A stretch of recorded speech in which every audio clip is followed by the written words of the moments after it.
सबसे पहले जाडोल फलासिया की आदिवासियों की आवाज हमारे मन्नारे जगदीश बांडोर को नमन जोहार करता हूं।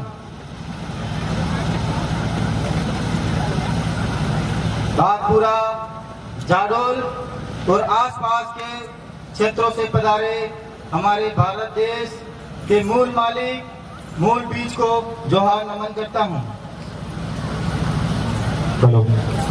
भारत के जो संविधान है भारत का, उस भारत के संविधान में आदिवासियों को विशेषाधिकार मिले हुए हैं, लेकिन हमारे इस विशेषाधिकार का हमें उतना ज्ञान नहीं है, जिसकी वजह से आज जो सरकार है वो उद्योगपतियों के इशारों पे हमारे जंगल और जमीन को लेना चाहते हैं।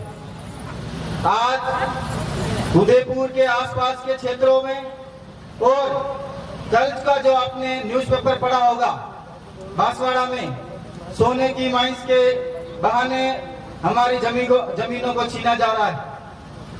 उदयपुर के आसपास में यूडीए उदयपुर विकास प्राधिकरण के नाम से वहां के आदिवासियों की जमीन छीनी जा रही। साथियों, हमारे संविधान के विशेषाधिकार जो हमारे संविधान में आर्टिकल 243 जेड सी के तहत हमारे अनुसूचित क्षेत्र में नगर पालिका, नगर निगम अवैध है, यह हमारे संविधान में लिखा हुआ है। उसके बाद अनुच्छेद 338 ए क्लोज 8 उसके अनुसार आदिवासी क्षेत्र, अनुसूचित क्षेत्र में कोई भी राज्य सरकार और केंद्र सरकार की अगर आदिवासी क्षेत्र में पॉलिसी बनानी है तो उससे पहले आदिवासी एरिया में अनुसूचित जनजाति आयोग का अनुमोदन लेना जरूरी है, और आयोग के अनुमोदन के बाद अनुसूचित क्षेत्रों में ग्राम सभा का अनुमति लेना जरूरी है। लेकिन अभी जो यूडीए लागू हो रहा है, यह न ही अनुसूचित जनजाति आयोग का अनुमोदन लिया, न ही अनुसूचित क्षेत्र में जो ग्राम सभा है आदिवासियों की, उससे अनुमति ली है। बिना अनुमति के अवैध रूप से यूडीए और यूआईटी लागू करके आदिवासियों की आसपास की जितनी भी जमीनें हैं उसको छीना जा रहा है, जंगल नष्ट किए जा रहे हैं, पहाड़ को काटकर होटलें बनाई जा रही। साथियों, बहुत बड़ा विषय है। आज जो जन जागरण हो रहा है, आप सब लोग यहाँ आप सुनने आए हैं, ये जन जागरण आदिवासियों की आने वाली पीढ़ी को बचाने के लिए है, आदिवासियों की जो जमीनें हैं उसको बचाने के लिए है। ये जितना भी यहाँ के आयोजन टीम है, आदिवासी परिवार है, जितना भी आपके लिए जो व्यवस्था की है, इस व्यवस्था के पीछे बहुत बड़ा कारण है। आप सभी लोग यहाँ पे आए हैं, इसके पीछे भी एक बहुत बड़ा कारण है कि आदिवासी समुदाय की जो आने वाली पीढ़ी है वो अभी खतरे में है। क्यों खतरे में है भाई?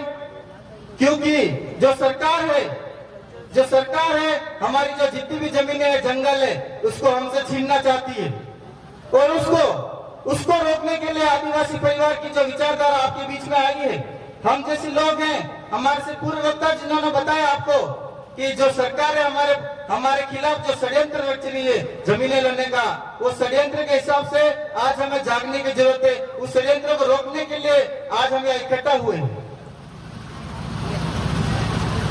साथियों, जो हम ये संविधान का हवाला दे रहे हैं, जो अनुच्छेद आपको बता रहे हैं, ये अनुच्छेद सिर्फ अभी हम आपको बता नहीं रहे हैं, हम हाईकोर्ट में इसको लेकर अभी 2-4 दिन पहले जा चुके हैं, और हाईकोर्ट में जो यहाँ के संविधान के खिलाफ जो सरकार काम कर रही है, उस सरकार को हाईकोर्ट के कटघरे में लाके हम खड़ा करेंगे। आने वाले टाइम में आप इस बात को देख लेना। ये बातें सिर्फ बोलने के लिए नहीं है। जो हम आज जितनी भी संविधान की जानकारी दे रहे हैं, उस बात को हम धरातल पर लागू करेंगे। उदयपुर के आसपास जितने भी पहाड़ है, उसको हम बचा के रहेंगे। ये मैं कहना चाहता हूँ इस मंच के माध्यम से। ये विचारधारा है जो आदिवासी परिवार की। लोग कहते हैं इनको चुनाव लड़ना है, कोई कहता है इनको नेता बनना है, कोई कहता है इनको मंत्री बनना है। साथियों, ये विचारधारा सिर्फ नेता, मंत्री और विधायक बनने तक सीमित नहीं है। ये विचारधारा है जो आदिवासी पीढ़ी को बचाने के लिए और आदिवासी पीढ़ी आने समय में आदिवासी जो पीढ़ी खतरे में, उसको बचाने के लिए जन जागरण का कार्य चल रहा है। साथियों, हम सब जानते हैं, अगर कोई एक आदमी बोलता है, कोई एक आदमी विचारधारा को रखता है, समाज की बात रखता है, वो एक आदमी अगर उसको कुछ किसी हादसे में अगर वो मर जाए, उसके साथ कुछ दुर्घटना हो जाती है, तो उसके साथ में आने वाली पीढ़ी नहीं बोल पाती है। लेकिन आदिवासी परिवार की वो विचारधारा है, ऐसी विचारधारा है कि मैं मर जाऊं, मेरा भाई भी चला गया है और आने वाले समय में अगर मैं भी मर जाऊं, लेकिन आदिवासी परिवार की जो विचारधारा है, उसमें हजारों जगदीश पांडव आपके सामने बैठे हुए आपको नजर आ रहे हैं। ये आदिवासी परिवार की विचारधारा है। ये आदमी की ताकत नहीं है, ये विचारधारा की ताकत है।